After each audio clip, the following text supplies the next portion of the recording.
All right, so what's up and what's going on, everybody? My last video I shot, apologize. I had the mic since I was doing a t-shirt and not a collar shirt like I normally wear, or something more comfortable like my hoodies or whatever. I usually put it on a hoodie and it pretty much keeps it off my neck. So when you see my last video, of course, there was some distortion. I was listening to it. I'm like, where's that sound coming from? And I looked at the mic and I said, oh, it's pressed against my neck. So that was the problem. So I got to clean that up. But anyway, appreciate the likes, appreciate the subs, appreciate the comments from fellow poker players that give their stories in the comment section about what happens to them on the table, you know, whether it's good or bad.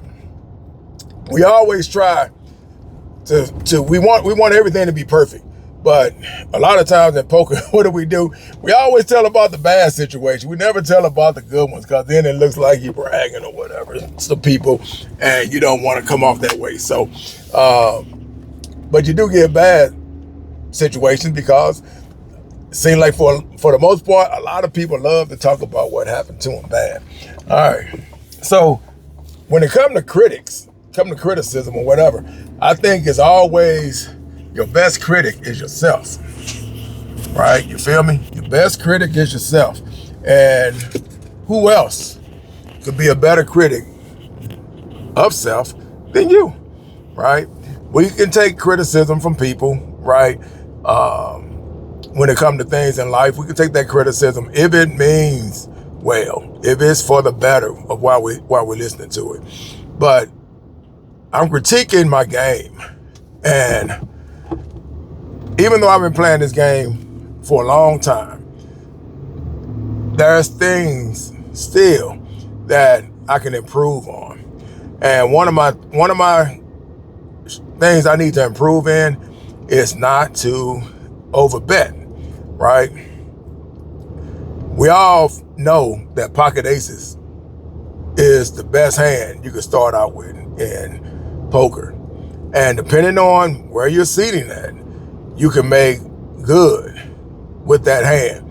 If you're first to act, it's pretty much a gamble, because you got pocket aces and here it is, you're under the gun, you first to act. What do? Do you bet light? Do you just call, you know, and gamble and hope for the best that they don't get cracked and you can make a good run on it and make some good money because nobody's going to see it?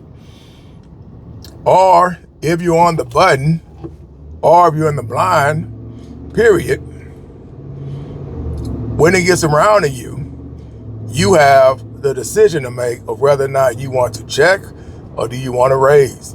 Now, if people are betting with pocket aces in your hand, and let's say somebody's got kings or queens, and let's just say they're like, let's say they're number 5, they're sitting in seat 5, and they're the 5th person. Let's say they're the 5th person to have to bet. People call, somebody may come in with 7. Let's say the queens though, or kings comes in, and they say, okay, 25. Okay, jackpot. Here's my guy. Here is the player that I'm looking for. I got pocket aces. They got queens or kings. They make it 25. There's some strength. When it gets around to me, and I got my aces, I decide that I'm going to up it. Now, I can smooth call, but I want to send a warning shot to him to let him know that, hey, it's not just you, player. I got something over here. So if he makes it 25, let's just say everybody folds until it gets to me, and I go over the top and I say 75, there's $50 more on top that he has to come in with. So now he's going to be curious. And if he's a poker player, he may read in between the lines and he may fold it and say, okay, I got what I got, but apparently you must have a better hand, so I'm going to let it go. And that can happen. I've done it before when I'm playing against somebody and somebody's going over the top, and let's say I come in with jacks and I make it 20. Somebody else comes in, they could be betting me off. They could be betting me off because maybe I jumped the gun. I was in position and I bet it too early, and they could be betting me off. But we don't know that. So if I got pocket jacks and I make it 20, and and then they come in and say 60, either I'm sitting with enough amount of chips that 60, that 40 more isn't going to hurt me to call, or I'm just not starting out. Let's just say that's the first hand of the day, and I get pocket jacks. I make it 20, they make it 60. I bought in for 300. I may not be ready to do that. So I know it's a race. He could be holding 9s. He could be holding 10s. You just never know. But at the same time, it all depends on who you are as a player. If you're going to say, okay, I'm analyzing this, and I know if it was me, I'm going over the top because I got a good hand. And I think my hand represents more strength than his hand does. So that's the reason why I bet at the 60. But sometimes you got players that you just don't know where they're coming from. Like I talked about it earlier, how the one guy never knows how to fold. He just calls whatever. But you know that player, so he's not really putting any fear in you, right? He's not really putting any fear in you. But that player that you know is solid, if they do that, then a lot of times, maybe they do have the better hand. Or maybe they think they got a better hand, but they just don't know. But they're betting like they do. And I jumped the gun. So, flop comes out, and everybody misses. This is when I'm saying that I need to reevaluate my game, because I have a habit of doing this. I can be coming in, and let's say I raise strong. Somebody calls me. The flop comes out, and I only still have my pair. We've seen this before. We've seen this story. Somebody could have been feeling like, you know what? I love 4s. I love deuces. Nobody's going to see it. And let's just say a 4 or a deuce is the board. Here I am sitting with those aces. And there's nothing out there that look like it can beat me. There's no straight opportunity. There's no flush. It's just 3 cards. Club, diamond, heart. Everything's out of range for anybody to have a straight, right? Everything to me looks like it's out of range because of what I betted, that they can get 2 pair because everything's low. They can't get a straight because the hands are off, right? The cards are off. So I fire, and they call. Turn card comes out. At this time, should I think about it? Should I freeze?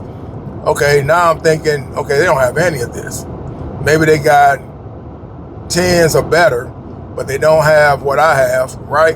And if it is, then they're going to chop it. Both of us got aces, then they're going to chop. But instead of me checking, I'm still betting because I don't see it, that I'm being set up. I'm being trapped. And this is the problem that I have when I do that. I bet they bet again. Turn river card comes out. I miss my ace, but I still think I'm good because there's nothing on the board that beats me, that looks like it's going to beat me. So I bet again, and then they go all in. Now I didn't put too much money out there that I can't fold, even though I'm thinking about it. I can't fold, and now I'm confused. I don't know where we at, right? Why did that person go all in? Something should tell me that either they get a set, they got 2 pair, maybe they did catch 2 pair and I didn't see it.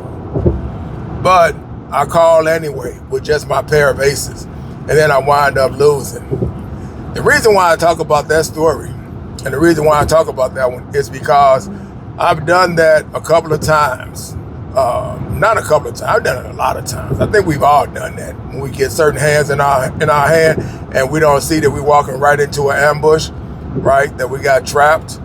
Once that flop comes out, that is when it's true. When somebody says, well, no matter what cards you get, once them cards hit the table, that is when it matters, right? So you have to listen in between and actually hear what that means, because that is true. If you just going in with a high pair, whether it's aces or it's kings, and there's nothing on that board that looks like it could beat your pair, you best believe a pair is just a pair.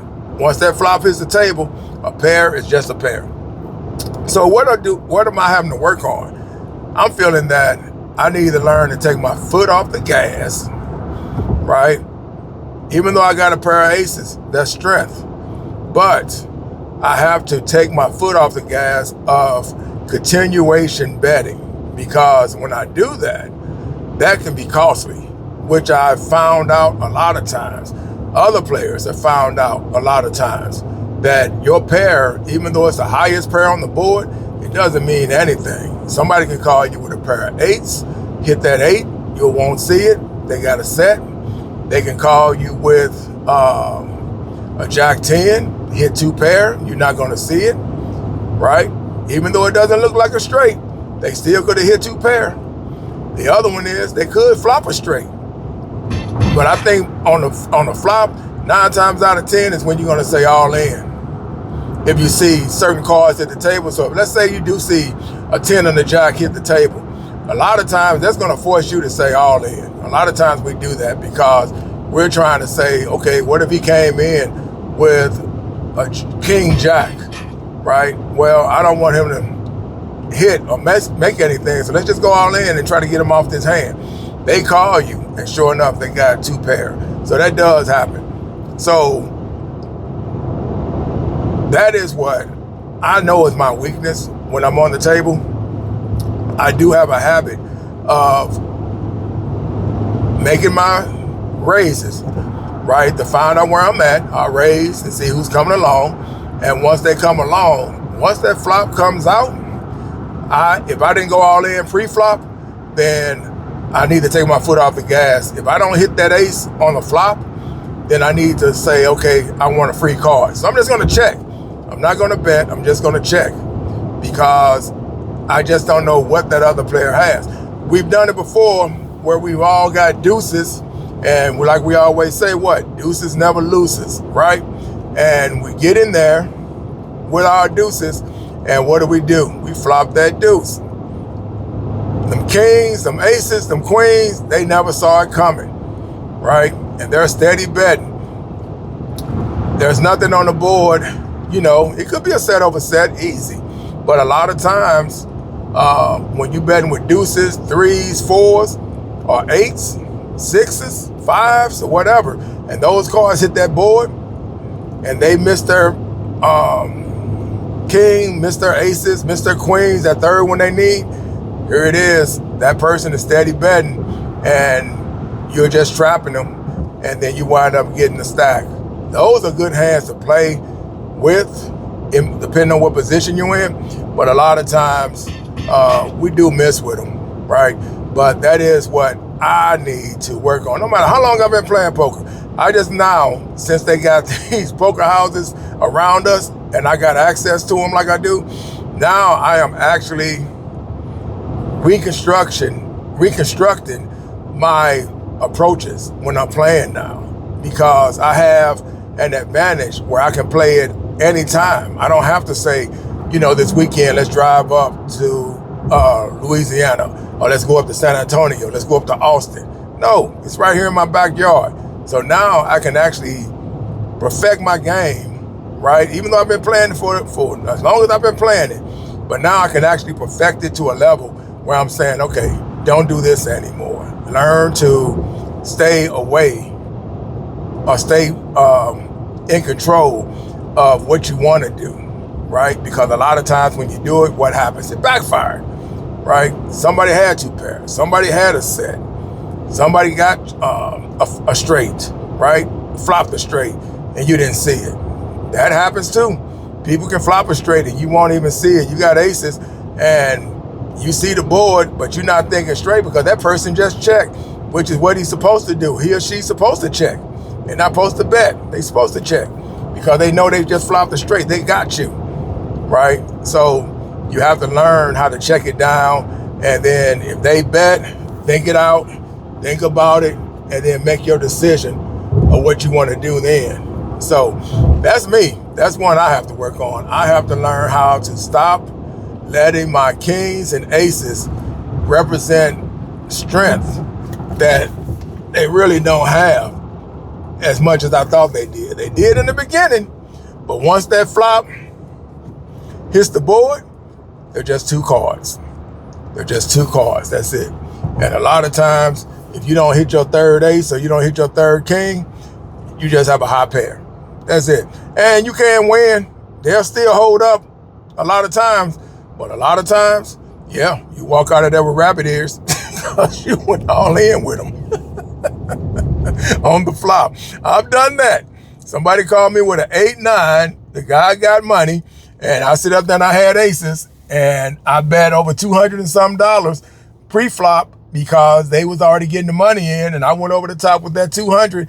He calls, and then the flop comes out. I don't hit my ace, but an 8-9 is on the board, and guess what I did? I said all in, and he wiped me out because I jumped the gun. I should have checked, but I didn't do it. So those are the things I have to work on in my poker game to make me more comfortable in my lane when I'm playing. Even though I love playing, I still got some areas of concern that I really need to work on. Because when I lose, a lot of times when I lose, I'm always like, damn, you better than that. How did you make that mistake? What did you do? And then I go back and I think about it, and I'm saying, that's what you did wrong. You betted that pair like it was the big fish on the table. And it wasn't. It was just a high pair, the best pair. But once that board hit, hey, your pair went away. You lost strength. So I need to learn to work on that and just check it down. So with that said, that's me. You might have something that you feel you need to do with yours too. And whatever it is, if you play in this game, work on the craft, study what you're doing, and then perfect it. With that said, I'm out. Peace.